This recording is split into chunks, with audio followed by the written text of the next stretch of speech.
ঘুম থেকে ওঠার পর স্বপ্নের জগৎকে যেমন ঝাপসা মনে হয়, বাস্তবকে মনে হয় আসল সত্য।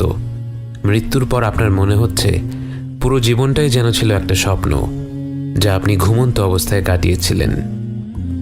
ফেরেশতাদের সাথে অলৌকিক সব অভিজ্ঞতাগুলোর পর এখন আপনি ফিরে এসেছেন আপনার কবরে। আপনাকে মাটি দেয়া হয়ে গেছে।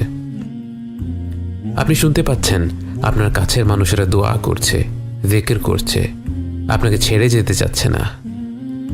কিন্তু আপনিও জানেন, তারাও জানে, তাদেরকে যেতেই হবে।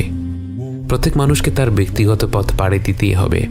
কবরস্থান থেকে প্রস্থান করা শেষ মানুষটির পদধ্বনি আপনার কানে পৌঁছয়। এরপর সব নিশ্চুপ। একটি মুহূর্ত পার হলো না সারা দিন পার হয়ে গেল বোঝা গেল না, কারণ এই জগতে সময়ের হিসাব মেলানো কষ্ট। হঠাৎ করেই আপনি অনুভব করলেন